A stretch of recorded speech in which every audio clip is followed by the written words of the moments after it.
Ms. Nicole, come and tell us what the Lord did for you for this Christmas. I was so blessed hearing what the Lord did for you.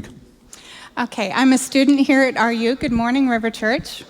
About 3 years ago, my three nephews and niece came to live with me.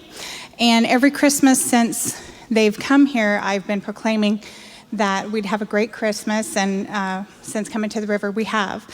This last Christmas, 2 weeks ago, when I get paid on Friday, my paycheck was several $100s short, and they're like, oh, we'll make it up next week. And I'm like, I haven't gone Christmas shopping or anything for the kids yet. And I was kind of feeling a lot of pressure. And I was over serving in study tables, and someone started speaking about, in Exodus 33, it says, I will cause all my goodness to pass before your face.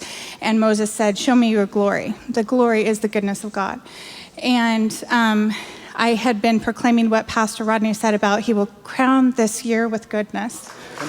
And so I'm like, I'm not going to worry about it. I'm just going to keep going. And that Sunday, I kind of looked over, and one of my nephews was like limping. I'm like, what's going on? He's like, I just put on my cold weather shoes, and they're 2 sizes too small. So I'm like, oh no, we need clothes too. So I was feeling the pressure of it, and I'm like, Lord, this was my idea. These are your kids. You take care of us. And I had already given my tithes and offerings, and that left me like $35 in my bank account. I was trying not to panic. And then Sunday, before I even got out of the service, I was just saying, Lord, you're going to show me your goodness. You're going to show me all your goodness is going to pass before my face. And before I even got out of service, somebody I did not know called me, and they know a patient of mine, and said, hey, we'd love to bless you. Can you come over and pick some stuff up? I'm like, yeah.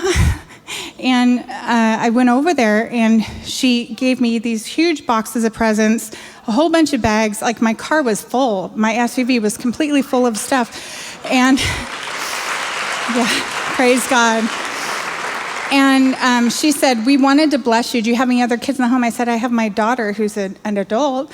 And she gave me some money for her, and she gave me $350. Yeah. Oh, yeah. And I never met this lady. I did not know her. We didn't know each other at all. And so I'm kind of peeking in the gifts because I don't want like Harry Potter witchcraft in the house. You know, I'm like, what's in there? And they got computer headsets and computer games. Every kid got Nikes, Adidas, pants, shoes, clothes, as good as I would have bought. And everything, they got everything they wanted. And I was like, whoa. And every day, miracles like that happened. I would turn around, and they would say, look, this was dropped off. These comforters were dropped off. This fishing gear was dropped off. I'm like, where is this coming from? And every time I went somewhere that week, I would leave with more than I went with. He will show you his goodness. I encourage you to obey and apply that word in Jesus. Awesome.